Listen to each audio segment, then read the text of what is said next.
taking up all that cotton land and all that good agricultural land, unfortunately. But so again, I'm really excited to be here with y'all today.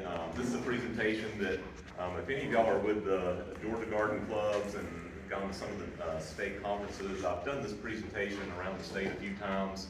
I'm really glad to share this with y'all today. If you want to check out my blog site, I do have the link on here.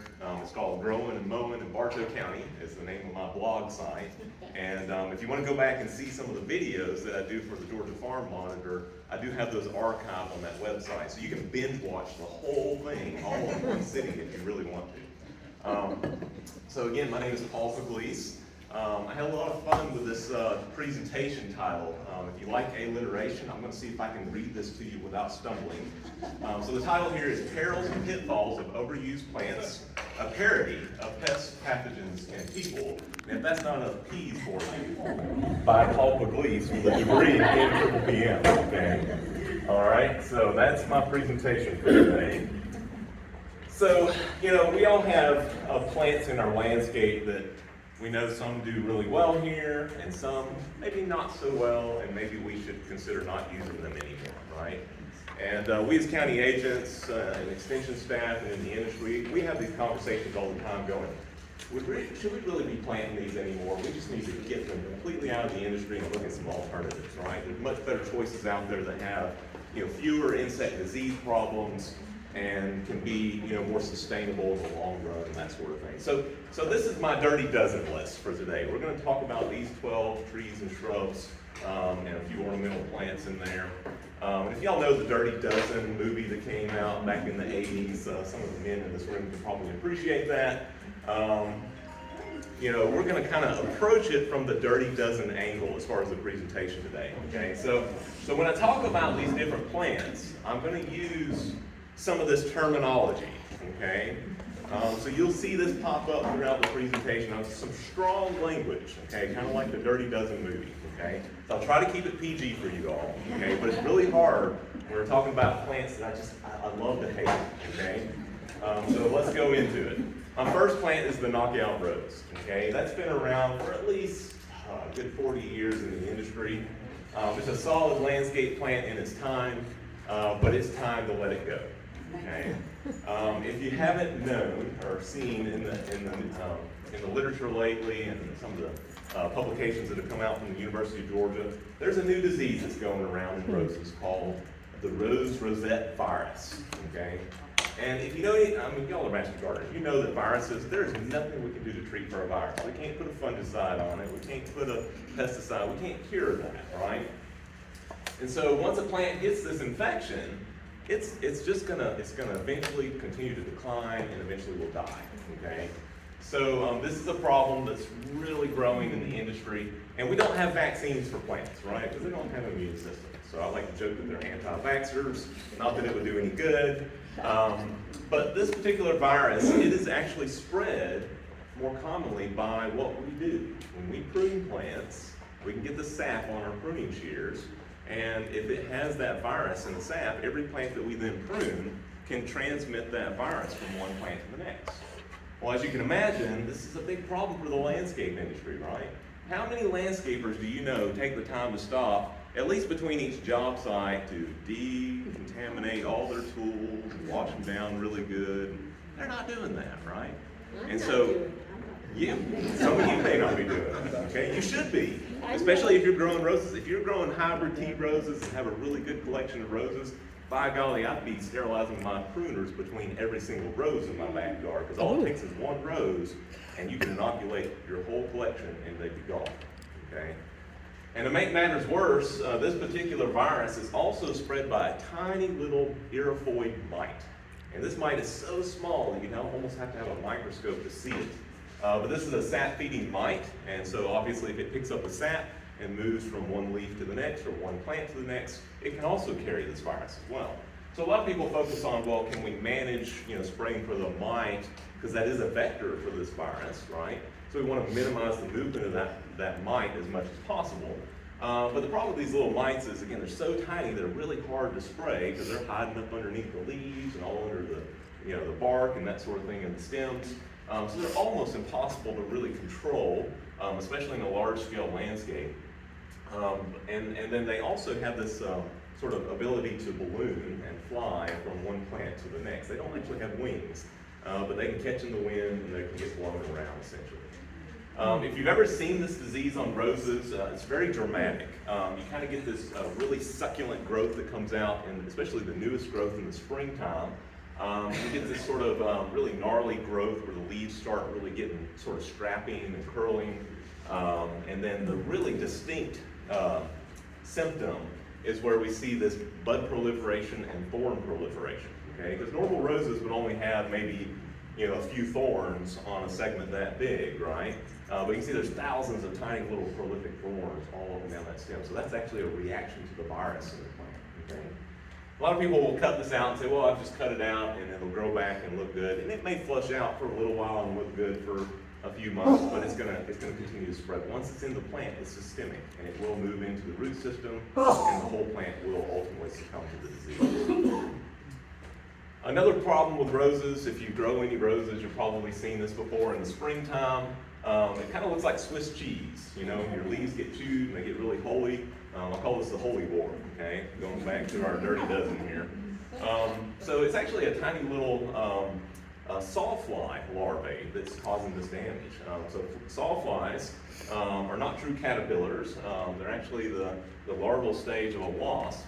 And they will chew the holes in these leaves. They start out chewing it where they just kind of take a layer off at a time. So it kind of creates this window pane effect. So if you hold the leaves up to the light, you can actually see light coming through that leaf surface. And sometimes they'll chew all the way through as well, but that's more often the symptoms that we see associated with that. And every spring, if you've had this the previous year, you can pretty much guarantee about every April, the county extension office is going to start getting calls every spring about this particular pest. And people think, well, it's beetles or something else. If you assume that these are caterpillars and you spray something like a natural BT product, that's not going to control them because they're not caterpillars, okay? So you've got to use the right product. Yes, ma'am? One quick question about sawflies, larvae. I know up north we had a terrible problem with Mugo pines. I mean, Yes. they were coated. Yeah, They were disgusting. And there are they different would move when types. the wind moved. Yeah. Oh my God. Different types of sawflies. There are conifer sawflies that get Right. on the pines. Okay. So those are very host They're specific. different, okay. These are rose sawflies, so they only get on roses in this case, yeah. But we Yeah. don't have them on our Mugo pines down here, do we?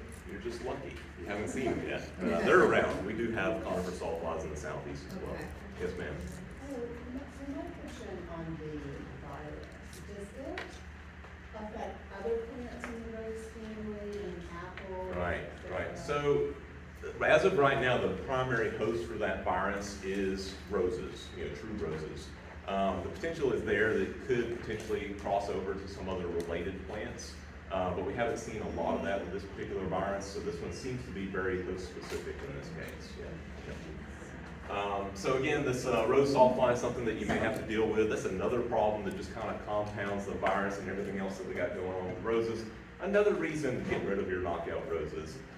Again, you could treat for this particular problem, but you'd have to probably treat every spring proactively before that damage occurs. The easiest thing would be a systemic insecticide. Put that out like in March and early April to head this off before they cause all the damage. Okay. My number 2 plant on the Dirty Dozen list is the Japanese holly.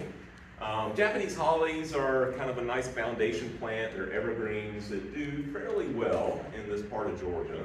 But they tend to have some root rot issues. And the specific one that we're looking at here is called black root rot, which is a fungus that infects the roots. And these are actually the spores and what they look like under the microscope. And you can see this is actually a root hair. There's lots of spores that can get into that root and cause an infection. And it overwhelms it and turns the roots sort of a dark black color. And once you lose the roots, the plant starts dying back, obviously. And there's very little that we can do in a landscape situation. Once these are out in the landscape, fungicides really don't have much of an effect on this particular disease. We can manage this in a greenhouse or a nursery situation. We've got some really good root drenches that work well in potting soil, but not so much in a landscape situation. So this is a problem that sometimes it's because you bought a plant at the nursery that was already infected, and then you brought it into your landscape in some cases.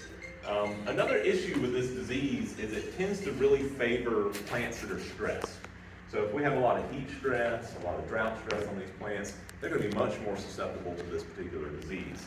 And the irony is that, you know, people tend to want to water these plants more, especially during a drought, and when they're stressed and thinking they're trying to help. But in fact, the more you water these plants, the worse this particular disease gets, okay? And that's why we call it root rot, right? So again, this is a plant that I would say, you know, if you look in the literature, they usually recommend planting these a little further north. You think about Japan, you know, and where its climate is a little bit further north. Zone 5, Zone 6 would be comparable to Japan. And really, I think we're pushing it to grow it down here in Zone 7. Okay, maybe Zone 7A in the mountains, it would do really well here. But you get much further south, and I think we're really pushing the limits on this plant as far as stress and making it much more susceptible to this disease. So there's a lot of other evergreen plants and other hollies, native hollies and things that are probably going to be a better choice than the Japanese holly for this part of the South. And the yopons don't seem to be affected by it? Yopons, they can get that disease, but yopons are native, and so they are less stressed in our environment, and so therefore they seem to adapt much better, especially in a landscape situation, than these Japanese hollies. And if you've ever seen these Japanese hollies, once they start to die back, and you try to prune out the dead branch, and they're really slow to come back and fill back in, I mean, you just end up with this ugly looking meatball with holes in it, you know. So it's really not, you know, something that I would like to have in my landscape. Number 3 on the Dirty Dozen list is the Indian hawthorn. This is another evergreen shrub that's been around for, you know, quite a while in the industry and is commonly used as a foundation planting. This particular plant has a couple of different issues. If you were paying attention to hawthorns this past winter when we had that December freeze, every leaf on the hawthorns got zapped, you know, with that, you know, when we get down into the single digits, they're going to drop their leaves, okay? Now that's not a major problem because they will leaf back out in the spring, but whenever they have a hard winter, here's what happens next. So you get all this nice new succulent growth in the springtime that comes out, and it looks good for a few weeks, and then they get this leaf spot disease, okay? This leaf spot disease is called Intimasporium leaf spot. And you'll get these little, you know, spots all over the leaves. It's actually caused by a little fungus. This is what it looks like under the microscope. Kind of an interesting spore shape for a fungus because it's called Intimasporium because it looks like an insect almost under the microscope. It has this little body with 3 different segments and it has little tails sticking out. It's actually a fungal spore. Okay. So anyway, this particular disease, again, is a really big problem for hawthorns and anything that's kind of in the pear family is related to that, okay? This is one that, again, I think we're pushing it as far as the zone. This one is really, you know, better adapted to further south in this case, zone 7B and lower in Georgia, because again, we're pushing it to grow it in these higher elevations, especially in North Georgia, where we occasionally get down to those single-digit temperatures, right? So I would suggest, you know, pushing these back further to the south and not planting them in this part of Georgia. Okay? This particular disease is something that you may be familiar with also on an older plant called red tip. Red tip photinias that used to be really common in landscapes as well. Well, that one's kind of fallen by the wayside in the industry because of the same disease. People used to plant red tip photinias as like a screening effect along, you know, this is before the Leland cycles, right? And it was a good screen, a nice evergreen screen, nice and thick, actually tolerated shade fairly well too. But it would get this leaf spot disease and it would ultimately defoliate the entire plant. It would leaf back out again and then defoliate again. And so ultimately, you know, it doesn't work very well as a screen if you don't have any leaves out there for half the year, right? So again, that kind of fell out of favor, unfortunately. You can spray for these diseases on hawthorns, you can spray for it on red tip, but it's a disease that once you get it, it has so many spores on it, and it's very, very prolific as far as the way that it spreads. You'd have to spray for it every year for the rest of your life. Who wants to do that, right? There are much better alternatives, other things that we can put in the landscape that are going to serve the same purpose without having to do all that extra work, right? Number 4, I think we can all agree in this room that the Leland cypress just is way out of its league here in the southeast. A lot of the problems with Leland cypress are how we plant them. You know, people want to cram, you know, 50 Leland cypresses into, I mean, these are actually, what, about 2 or 3 feet apart, okay? And they get huge. They can get over 100 feet tall. they need about 20 feet of space on all sides to fill out the way that they need to. So we plant them way too close together, and that stresses them. Obviously, they're competing for water, light, and nutrients. So that's not helping that situation, right? A lot of people don't realize that the Leland cypress is actually a intergeneric hybrid. So let's go back to your botany, okay? You know, we have interspecies hybrids that are pretty common, right? Where you have the X in the center of the genus and the species. Well, Leland cypress is one of those weird ones where we put the X in front of the genus name, okay? Does anybody know what the two different genuses are that were hybridized to make the Leland cypress? Pop quiz. Okay, I'll give you a clue. They grow on the West Coast. One of them is Monterey cypress. Where do you think Monterey cypress grows? Monterey, California. The other one is Alaskan cedar. Where do you think the Alaskan cedar grows? Not in Georgia. Okay? So neither one of those trees should be growing here. And here we have a hybrid that has characteristics of both of those trees that really is not acclimated to our climate. Okay? Yes, ma'am. I did read about it, I couldn't remember that, but I did remember that the man that put them together, he actually put them together for Scotland's coastline. Yes. Deteriorated. Yep. And I don't think we have genuine need. That's right. Scotland. And those trees do very well in Scotland. And they've been very successful with that hybrid there. But again, that climate is not Georgia, right? And so you take either one of those trees that they hybridize, and you take the Monterey cypress and move it 50 miles inland, it's going to get drought stress, right? It doesn't handle the heat and the drought very well.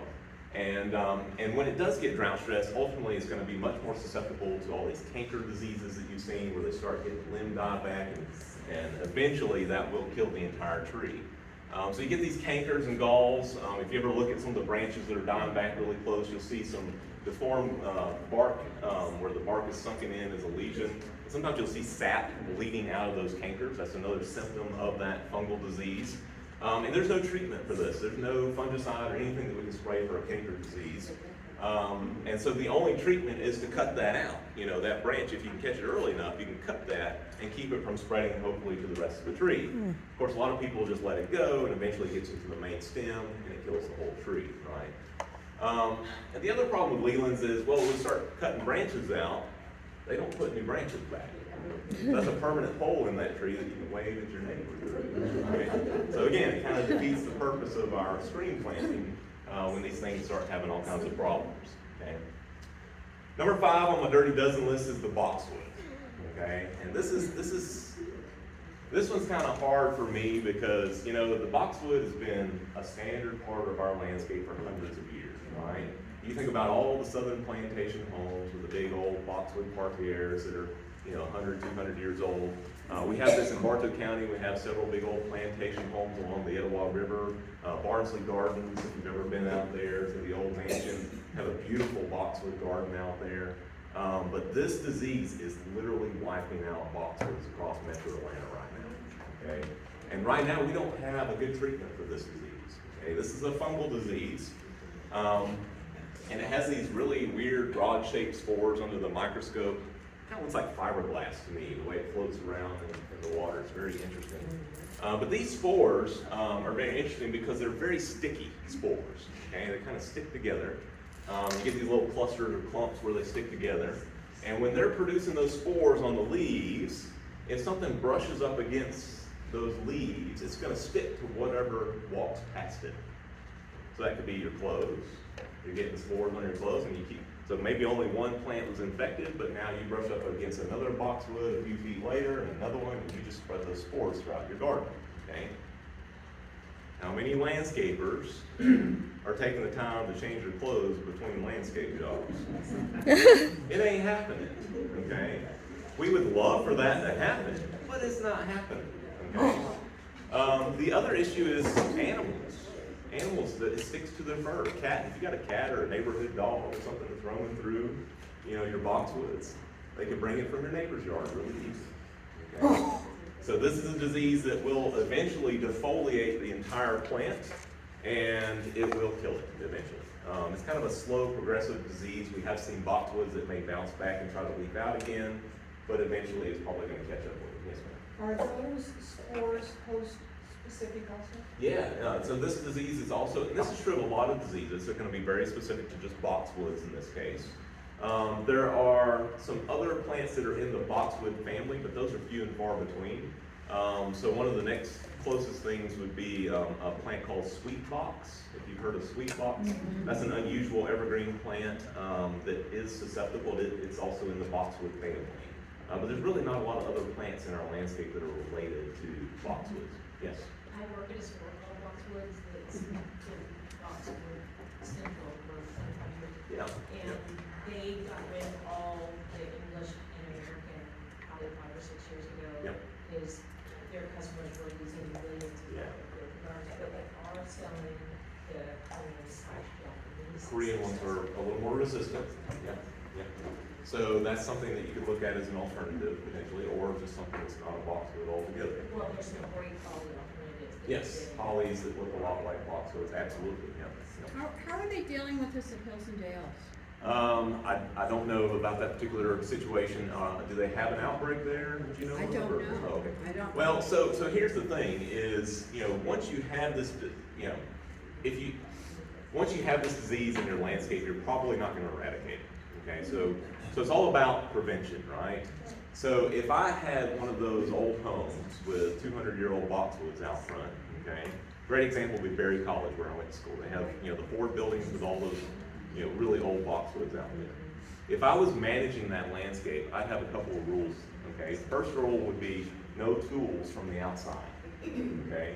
So if a landscaper's coming in and doing a job for those boxwoods, they're gonna be using my tools on site, okay? Rule number 2 is if you're a landscaper and you're doing multiple jobs that day, I want to be the first stop in the morning, not the last stop, okay? Because you can think about how easy it is to spread this disease, right? And then rule number 3 for me would be if I have a boxwood plant that happens to die for any reason in my landscape, I'm not going to go to the local nursery and buy a new boxwood to replace it, okay? Because then you're potentially bringing in a problem, okay? So the best option there is to have a little nursery on site where you're propagating from your own plant material that you know is clean, right? And that way you're not bringing in or introducing the disease from the outside, okay? So those would be my 3 rules if I had to manage a boxwood garden like that, okay? And so we do have some boxwood gardens in Bartow County. That's what they're doing. They're propagating their own boxwoods on site. They have a little nursery in the backyard. If they have to replace one, they're bringing in their own plants, not from the outside. So has Barnsley Gardens been affected?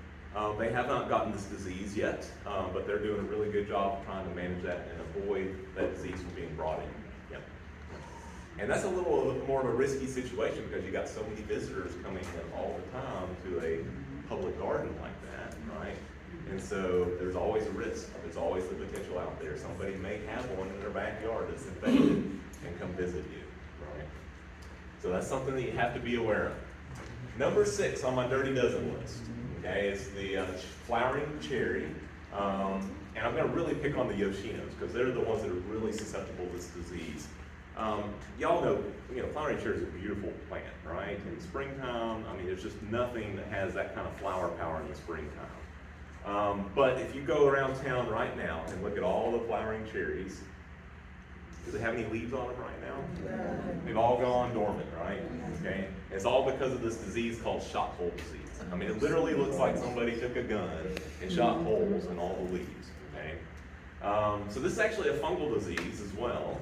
And it starts out with kind of a brownish spot like that on the leaf. And then it's interesting because that spot will actually kind of coalesce and then fall out of the leaf. So a lot of people look at that and they think, oh, these are bugs that are chewing on the leaves, right? They'll blame Japanese beetles or something. But these leaf holes are too perfect to be a bug, okay? It was actually a disease spot that fell out of that leaf surface, okay? So this is a disease that, you could spray for it, right? But you have to spray for it every single spring.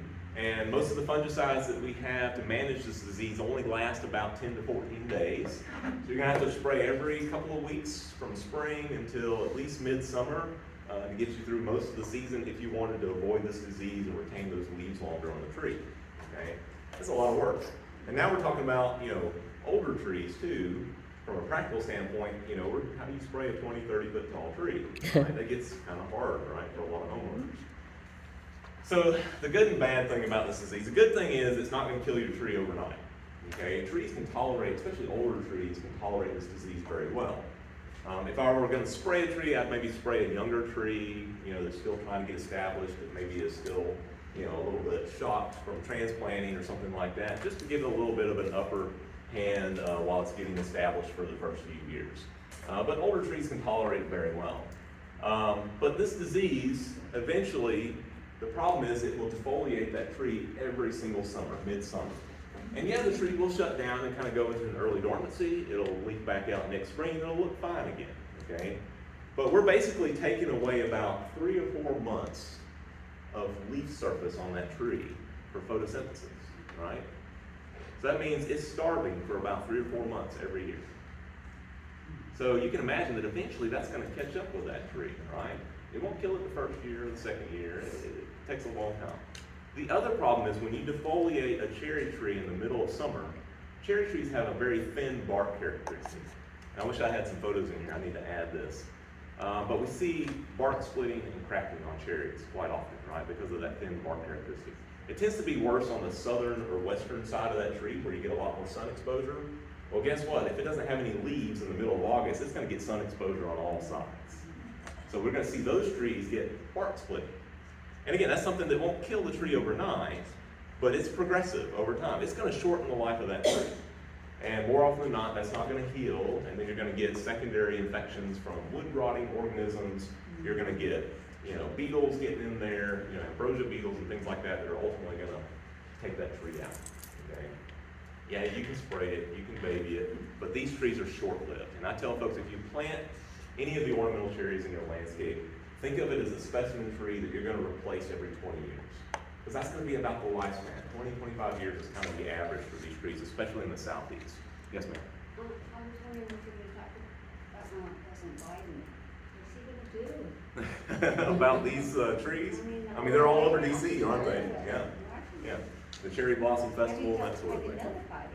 Yeah, yeah. Yes, ma'am. That happened to mine. Yep. It's about 16 years old. Yep. Can I replant something there, or is that? Sure. That So this disease is going to be very specific to cherry trees, so you could replace it. And you'll find, there's some flowering cherry varieties that are more susceptible than others. So if you want to replace it with another cherry, definitely avoid the Yoshinos. They're going to be the most susceptible. Okay. I'm sorry. Yes. go ahead. This shot hole, like you couldn't replace it with a laurel, I mean, it was.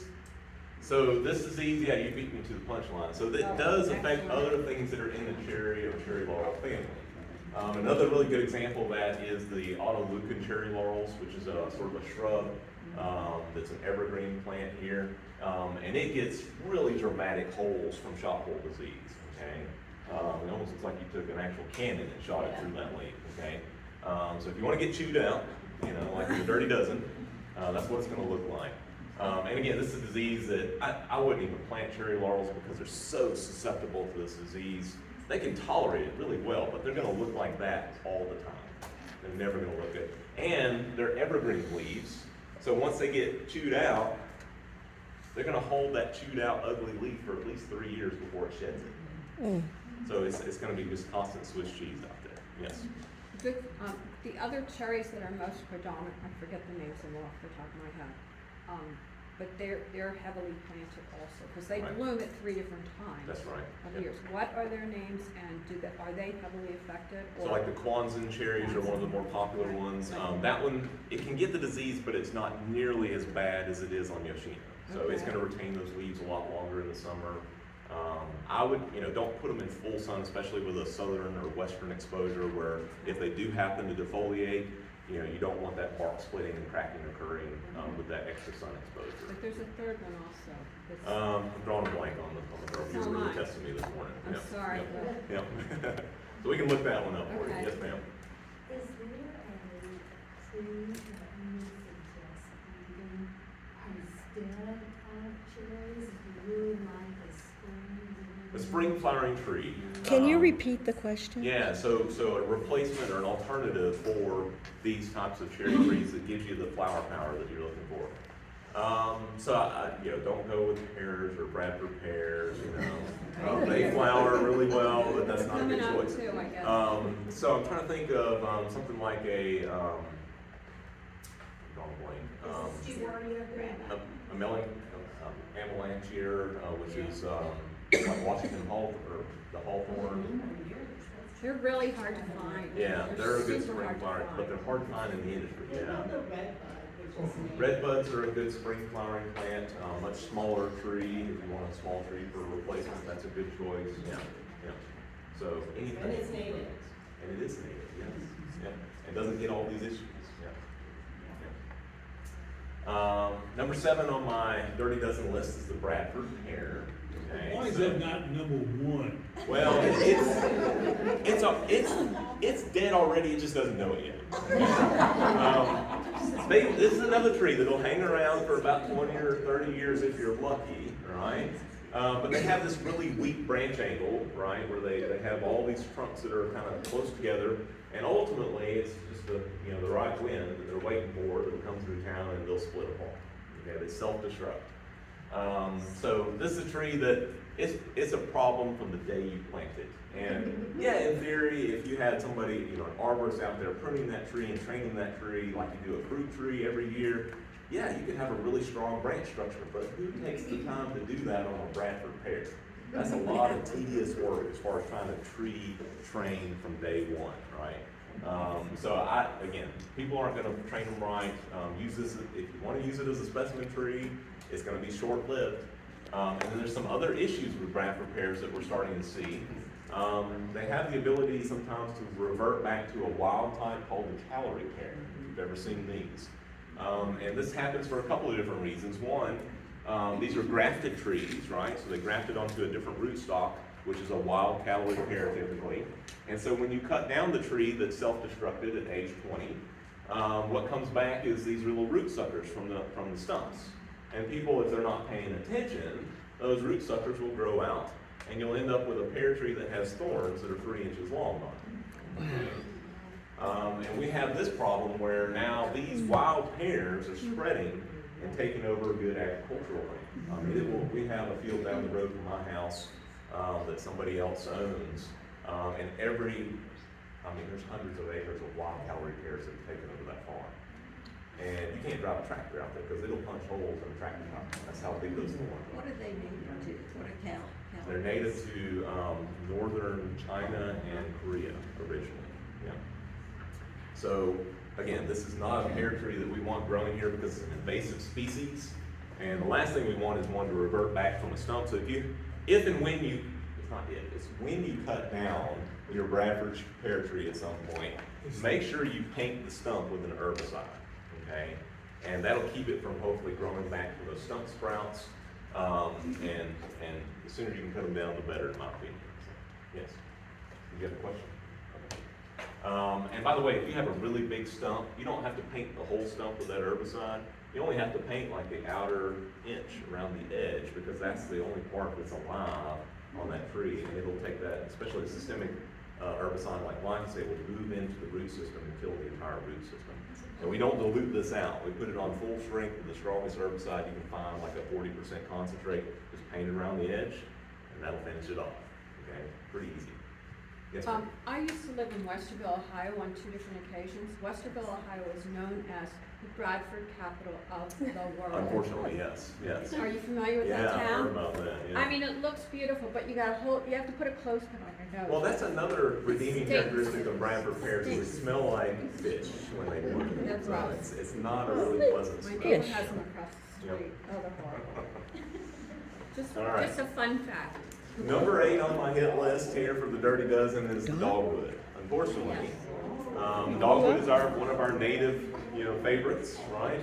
But there's all kinds of problems with dogwoods, and then there's apparently some new things going on with dogwoods that we don't even really know what's happening to them right now. But if you have, I know in my backyard, I've lost 2 or 3 dogwoods in the last few years, and there's nothing I could have done about it, okay? The first thing is they get this anthracnose disease, which is a fungus that's been around for quite a while, probably 100 years here in the U.S. And it defoliates the trees and stresses them. Sometimes we get a little bit of tip dieback, and so that's going to affect bud development for the next spring. You're going to have fewer flowers. But it's a very destructive disease. Even the name, Discula destructiva, tells you a little bit about that disease, right? So anthracnose is something that, in a landscape situation, yeah, we could spray a fungicide every spring and, keep that in check on the tree. But trees that are, planted in full sun, where they shouldn't be planted, and when they're stressed, they're gonna be much more susceptible to this disease, right? Y'all know, I'm preaching to the choir here, that you shouldn't be planting dogwoods in full sun, right? That's just asking for problems. The other issue is dogwood borers. So this is a clear-winged moth that will chew into the bark of the tree and tunnel up underneath the wood, and eventually that can girdle the tree if you get enough damage there. So again, this is another problem, an insect that affects dogwoods. It tends to be worse in urban areas. Again, trees that are in stressed environments typically are going to be more susceptible to the dogwood borers in this case. Okay. So an alternative would be something like a Coosa dogwood, which is much more adapted or better adapted to our urban areas. It's much more adapted to the drought and stress. And actually it can tolerate sun pretty well too, unlike our native dogwood. Okay, so if you're looking for a dogwood alternative, even though this is not a native dogwood, it's a good substitute. Okay. So the Coosa dogwood, again, it's actually native to China, northern China, and Korea as well. But it's not invasive. It's not something we have to worry about that. It has some very interesting fruits on it. If you've ever seen those, they're actually they're edible fruits that it produces. It's a little mealy, kind of interesting as far as the flavor, but you could eat the fruits. People always ask about them. They're like, can we eat these things? They look like a COVID, Yeah. magnified. Right. Yeah. Yeah. Virus. It's a weird looking fruit there. Although I was always told that Coosa dogwoods need to be in a protected environment, away from the winds, Sure. and closer, not right on top of your house, but close enough that they're protected and They're going to do better in that situation, but I've seen them out in the open and they do fairly well here. okay. Yeah, in our Good. climate, they're fine. Yeah. Okay. So some of the other issues that we're seeing with dogwoods that I didn't put in here in this, I did. The black twig borer is another problem that we see on dogwoods recently. So if you see a dogwood where the limbs are starting to die back from the tips, kind of slowly over the course of a few years, this is kind of one of the things that I saw with my dogwoods before they died. Typically, this is favored by mild winter weather. Have we seen that in recent years? Okay. So trees, when they have that, these beetles have sometimes multiple generations in the same year. And so we have more generations, and so they keep constantly coming back and reinfesting those dogwoods. And we're starting to see these come out earlier and earlier in the spring too now. So it's like it just keeps hammering these trees. And even though this doesn't get into the main stem of the tree, it's dying back from the tips, and so it eats away at that canopy, and eventually is going to kill that tree. Yes. Is that ambrosia fungus the same thing that attacks, what are they? Figs. Figs, yes. Yeah. So we get, so technically this is an ambrosia type beetle that carries that fungus. And yes, those are the Asian ambrosia beetles that get into our fig trees typically, and crepe myrtles and that sort of thing. Those get into the main stem of the tree, whereas these kind of stay in the smaller twigs up in the upper canopy. So a little different beetle species, but they still carry that disease, that fungal disease. And so even if the beetle doesn't kill the tree, the disease has been inoculated into that plant, and eventually this clogs the flow of water and nutrients in the vascular system of the plant. So it's kind of a secondary effect. And you start getting wilting and dieback associated with that. You could potentially prune this out if you caught it early. I tried that with my dogwoods, and it still didn't seem like I could stay ahead of them. So again, this is a problem on a lot of our dogwoods. Number 9 on the Dirty Dozen list, get close to wrapping it up here. Euonymus. This is an old evergreen shrub that's been around in the industry for a while.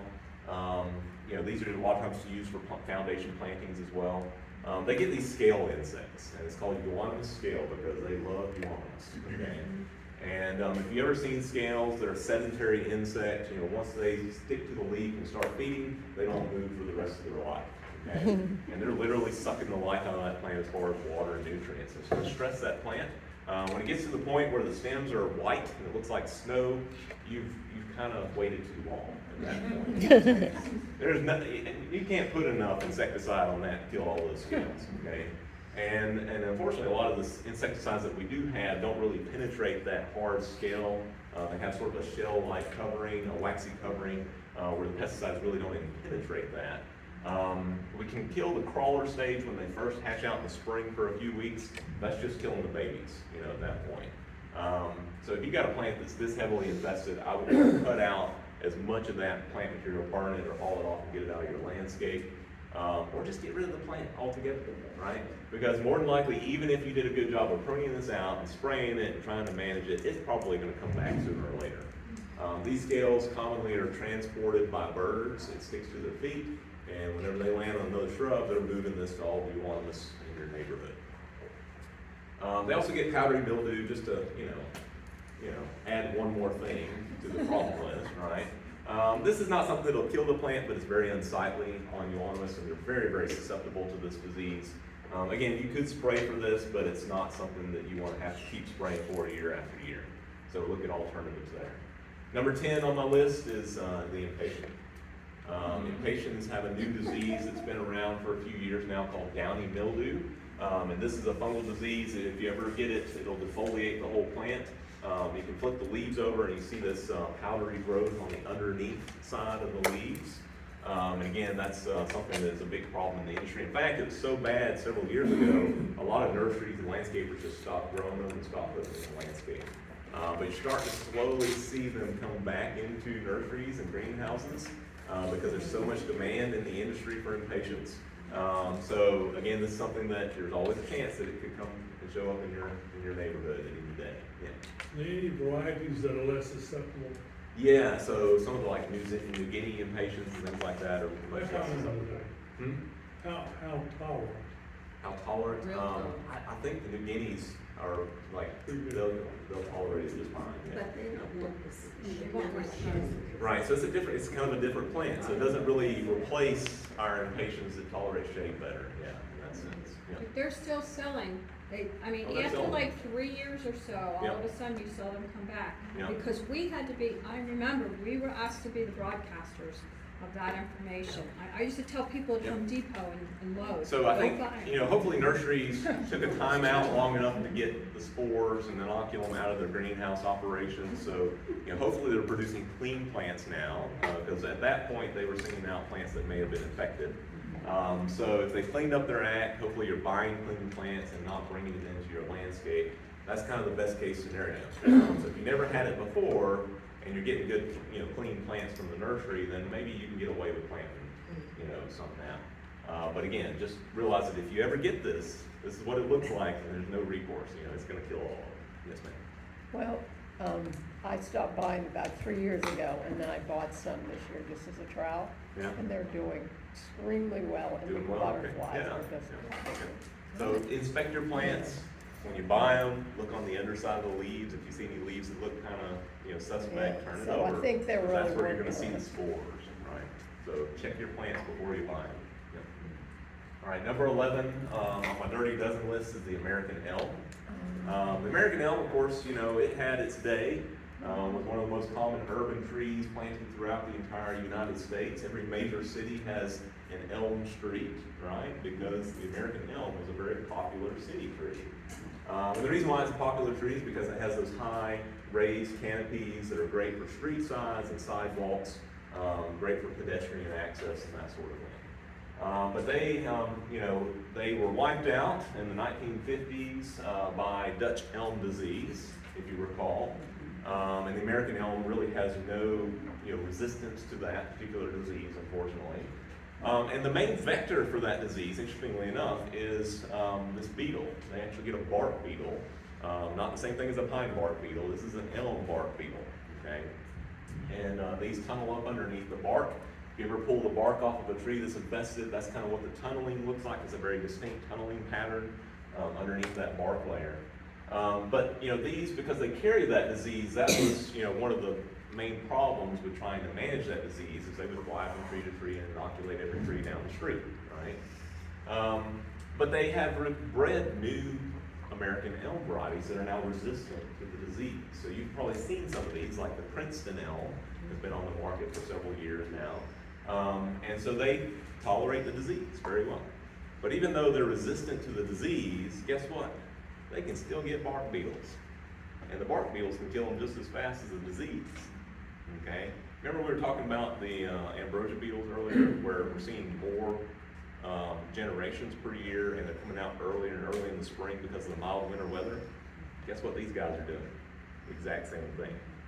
And so if these American elms are getting hit with bark beetles every spring, we're seeing a lot of those Princeton elms and some of the newer resistant varieties of elms, they're getting taken out by the beetles regardless of the resistance to Dutch elm disease. Okay. I have a landscape in Cartersville that had about 100 of these planted down the driveway. Beautiful elm trees. They were getting to the point where they were about 20 years old, really starting to canopy over the road, really pretty. He lost half of them in 1 year. Yes. By the time he called me out there, I was like, you're cutting them all down. It's too little too late at this point. So you could treat for these beetles if you catch them early, but you're looking at systemic insecticide injections and that sort of thing, which can get very expensive. Right. Number 12 on my list, this is a plant that nobody in their right mind would plant in their landscape, but I get a lot of calls about them. And so if you have a native hackberry tree growing in your backyard, might be time to get rid of it, okay? Hackberry trees are not the most beautiful tree by any means, but they get this woolly aphid now. And the woolly aphids have been in Georgia now for at least 20 years. I think they were first found near the Augusta area. And they have since spread throughout the entire state. And these woolly aphids are really interesting because they're very fluffy little insects. And in the fall, they actually will kind of move from tree to tree looking for overwintering sites and laying eggs and that sort of thing. But they kind of float through the air. So it looks like it's snowing in your backyard in the fall, these little aphids floating through the air. So a lot of times you get calls at the extension office and they're like, okay, why is it snowing in my backyard in the middle of September? It's a little too early for the snow here. But this is what it looks like on the tree. They are sap-feeding insects, and they're very, very messy feeders. And the sap that they're feeding on drips all over the leaves, and you get what's called sooty mold. Right? You're familiar with that. A lot of aphids produce sooty mold on like crepe myrtles and other things. But this woolly aphid only gets on hackberry trees specifically. And it's so bad on these trees that literally everything under that tree will turn black with sooty mold. So a lot of times I get calls from people going, all the azaleas under the trees in my backyard are turning black. And I'm like, that doesn't make sense. I was like, did you look up? Because there's a big tree over that. What kind of tree is it? I don't know what kind of tree it is. Probably a hackberry tree. Okay? Dripping all over those plants underneath it. Even the rocks underneath, I get people that are like, these rocks are turning black. Or I park my car underneath the tree, and guess what? It's turning black. Okay, so this can be a sticky situation. I've seen like complete swimming pools turn black, the decking and everything from just messy tree. Yeah. So this is a tree that you don't want anywhere near your house or your car or anywhere else because of these aphids. And again, from a practical standpoint, you can't spray a tree that's 80 feet tall. There's just no real way to manage that. Okay, so I would recommend getting rid of those. So that's what they look like up close. They're kind of cute. They're like little sheep running around on the leaves. This is the rock that a lady brought to my office one time. She's like, even the rocks are turning black. So anyway, so alternatives, right? So we definitely, these are plants that we need to avoid in our landscape.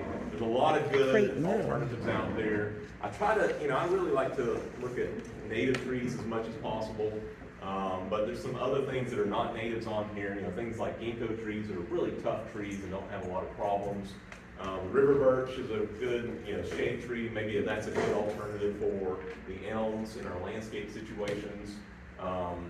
Bald cypress, if you want it's not an evergreen, it's a conifer tree, but it sheds its needles in the wintertime. Kind of a different effect.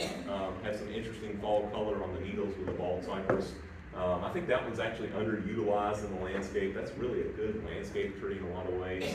And it is native to Georgia as well. The red buds, whether it's the native ones or the Texas red buds, are good choices.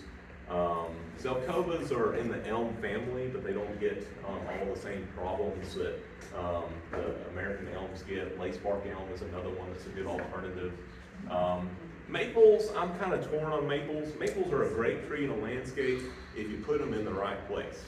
But maples are another one that have a very thin bark characteristic, and if you put those in a southern or western exposure, they're going to get bark splitting and cracking on. Okay, so they're not a good urban tree if you're going to put them out in the open or stick them in the middle of a parking lot. Almost every maple tree I see in that situation is dying, okay, or it's trying to die. But they should be integrated with other plants and have, you know, some shade around them, or at least partial shade, kind of more like their natural setting.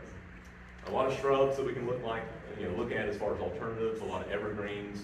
Some of our native Yopon hollies and inkberry hollies are good alternatives. Viburnums, I think we need to utilize more and more of our there's hundreds of viburnums on the market. All different flower shapes and sizes. Some are fragrant. They're good plants. Some of them are evergreen. Some are deciduous. There's just so many different viburnums out there. You could have a whole collection of viburnums in your front yard and you wouldn't even know they're the same plant. So that's one that's underutilized. And they're deer resistant. And they're very resistant to animals, yes, yep. So again, these are some of the ones that I would recommend. Wax myrtles, that's another good evergreen that's tough and hardy here.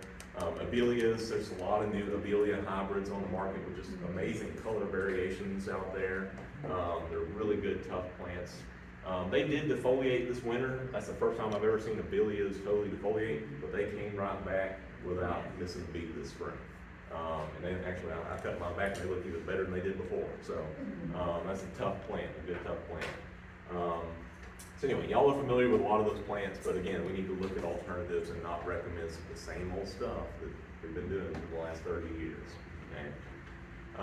If you want more information about some of these, alternatives, we have a whole publication on Think Outside the Boxwood. If you want to learn about that. Some shade trees for Georgia. There's a lot of plants on that shade tree list that I like. Even some unusual things like our native black gum or tupelo. Those are, I think, underutilized in the landscape, and they have really pretty fall color. That might be a good alternative in places where maybe a maple shouldn't be planted. It's going to be a much tougher tree in that situation. Landscape Plants for Georgia is an old publication that has a whole list of trees in there and shrubs. And then, some things about crop rotation, thinking about like the downy mildew of impatiens and not planting the same ornamental plant in the same spot year after year, with pansies and that sort of thing. If you put them in the same spot year after year, you're going to get black root rot. You're going to get some of these diseases. And so think about crop rotation, not planting the same annuals in the same spot year after year, impatiens and that sort of thing. Okay. Pest prevention, we've touched on some of these points today, but this is kind of my last slide as far as my take-home message today. You reap what you sow, right? Okay. We want to look at resistant varieties that are adapted to our climate. We want to look at making sure we buy clean plants from the nursery. You got to check them. Pull them out of the pot and make sure they have good, healthy roots all the way to the bottom of that pot before you buy it. Don't buy plants that are on the discount rack. There's a reason why they're on the discount rack. Okay. You probably don't want to bring that home. Okay. Avoidance, when you find a problem, cut it out if in doubt. The sooner you can catch it, the better, right? And then protection. Make sure that we put those plants in the right place so they're not going to be stressed. If they like shade, if they like sun, if they like moisture, well-drained soil, make sure they're in the right conditions so that they can better tolerate all these other issues that might come about, okay? I always say an ounce of prevention is worth a pound of pesticides. Probably heard that before. So that's my conclusion on the perils and pitfalls of overused plants.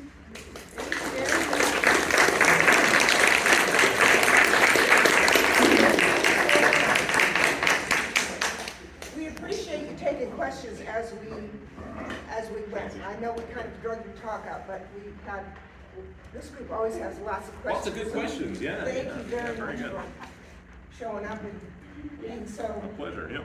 enlightened.